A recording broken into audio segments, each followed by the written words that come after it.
करते हैं आज के वीडियो में। तो आज के वीडियो में हम देखेंगे अगर आपका पैक नेक है ब्लाउज़ तो आपको कौन कौन से फॉर्मूले यूज़ करने हैं, कौन कौन से चार्ट यूज़ करने हैं, वो एकदम डिटेल में। तो वीडियो को एंड तक देखना मत भूलिएगा और कुछ भी डाउट है तो कमेंट करके ज़रूर बताइएगा। तो सबसे पहले तो आप यहाँ पे देखेंगे अगर आपका पैक नेक है ब्लाउज़ या फिर कुर्ती तो आप यहाँ पे कौन कौन से फॉर्मूले देखेंगे। तो यहाँ पे चेस्ट के अकॉर्डिंग सारे मेजरमेंट राइट कर दिए हैं। तो यहाँ पे अगर आप देखेंगे तो समझो हमारी यहाँ पे चेस्ट है 42 इंच। तो 42 कौन से लाइन में आ रही है, थर्ड लाइन। तो हम क्या करेंगे 42 डिवाइड बाय 6 कितना आया 7। तो हम आर्मोल में डायरेक्ट 7 इंच पे ही, जहाँ से हम डाउन गए शोल्डर वहाँ से ही आप 7 इंच पे डायरेक्ट मार्किंग करेंगे। समझो आपकी चेस्ट 32 है तो आपको क्या करना होगा 32 divide by 6 plus 1 inch back part में मार्किंग करते वक्त, और फ्रंट पार्ट में 32 divide by 6 minus half inch. तो अगर आप सोच रहे होगे कि बैक और फ्रंट दोनों में अलग कैसे आया, पर अगर आप एकदम अच्छे से सारे के सारे प्रोसेस वाइज ड्राफ्टिंग करेंगे ना ब्लाउज़ की, तब आपको अपने आप पता चल जाएगा कि जो हमारा बैक पार्ट का आर्मोल होता है वो एक्स्ट्रा ही होता है। फिर आएगा आपका आर्मोल क्रॉस मार्किंग, यानी कि आप आर्मोल में कितने पे क्रॉस करेंगे। तो यहाँ पे फ्रंट और बैक दोनों के लिए सेम है। फिर आएगा शोल्डर डाउन। तो अगर आपका पैक नेक है तो आप है ना बैक पार्ट में आपका जितना फुल शोल्डर है इसके अकॉर्डिंग कितना आपको शोल्डर डाउन करना है वो भी यहाँ पे एकदम डिटेल में बता दिए हैं। हम इस पे भी डिटेल वीडियो बनाएंगे, यानी कि आपको एकदम डिटेल में ड्राफ्टिंग बताएंगे पैक नेक की।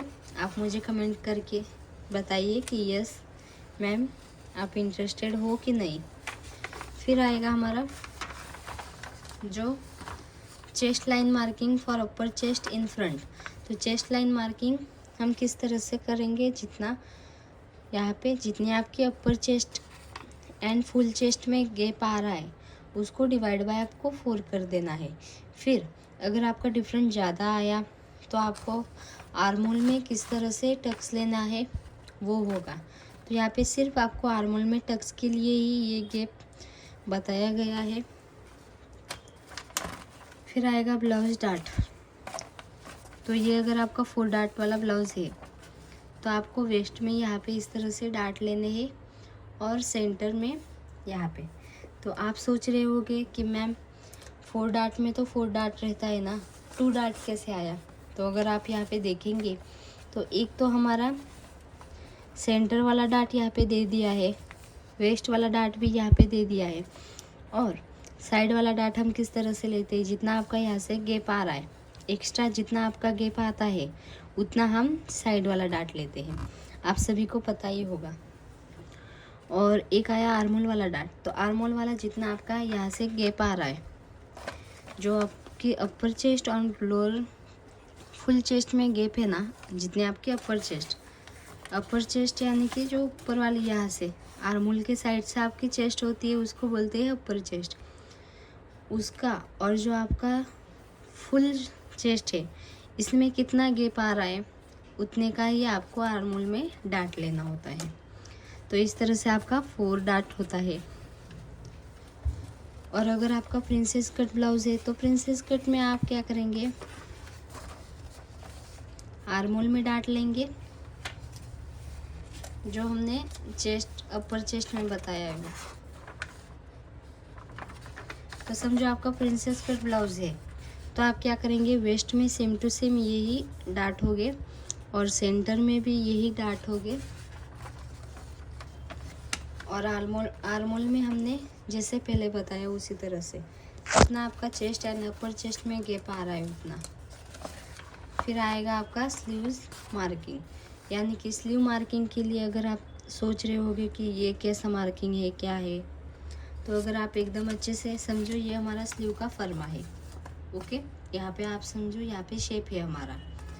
तो आपको आपकी चेस्ट कौन सी लाइन में आ रही है, तो यहाँ पे हमारी चेस्ट समझो 32 है तो सेकंड लाइन। तो आप क्या करेंगे, जहाँ से आप स्लीव के लिए मार्किंग करेंगे ना, तो यहाँ से 1/2 इंच जितना इस तरह से, 1/2 इंच नहीं, हमारी 32 है तो 0.25 इस तरह से आगे वाले साइड पे रखना स्लीव का फर्मा। फिर आपका स्लीव्स की फर्मे की ड्राफ्टिंग करेंगे। ओके, वो हम जो ब्लाउज़ की कटिंग करेंगे ना स्टेप बाय स्टेप, उसमें आपको सारे डाउट ये वाले क्लियर होंगे। तो आप मुझे कमेंट में ज़रूर बताइए कि आप एक्साइटेड हो कि नहीं। फिर आएगा आपका आर्म होल वाला डार्ट। तो आर्म होल वाला डार्ट मैंने पहले से ही बता दिया था किस तरह से आपको करना है। फिर आता है हमारा फ्रंट लूजिंग चार्ट। तो फ्रंट में आपको किस तरह से लूजिंग रखना है, कितना रखना है, तो वो आपको यहाँ पे 2 ही चीज़ें याद रखनी है। यानी कि अगर आपकी चेस्ट 27 से लेके 35 तक है तो आपको 2 इंच पे लूजिंग लेना है। अगर आपकी चेस्ट 35.25 से लेके प्लस है तो आप 3 इंच जितना लूजिंग रखेंगे।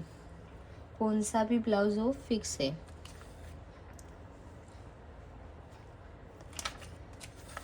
फिर आएगा आपका ब्लाउज़ का बैक लेंथ में आपको किस तरह से ऐड करना है लेंथ में।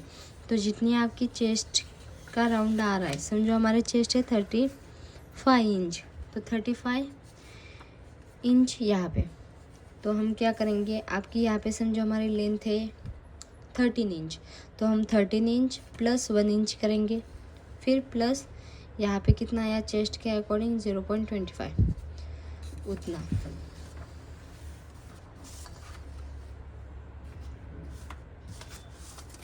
तो इस तरह से आपका जो पैक नेक है इसका डिटेल वीडियो पूरा हो गया है। यानी कि अगर आपका पैक नेक है तो आपको कौन कौन से चार्ट यूज़ करने हैं वो आपको यहाँ पे डिटेल में बता दिए हैं। अगर आपको कुछ भी डाउट है तो आप कमेंट करके ज़रूर बताइएगा। तो नेक्स्ट वीडियो में हम ब्लाउज़ की थ्योरी भी देखेंगे, यानी कि किस तरह से आपको क्या करना है स्टेप बाय स्टेप। फिर आएगा आपका हल्टर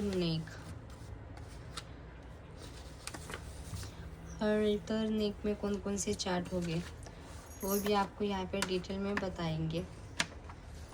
फिर आएगा फ्रंट डिप और बैक पैक, इसमें आपको किस तरह से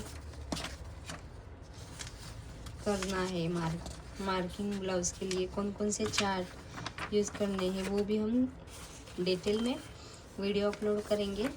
तो अगर आप इंटरेस्टेड हो तो कमेंट करके ज़रूर बताइएगा। Thank you for watching.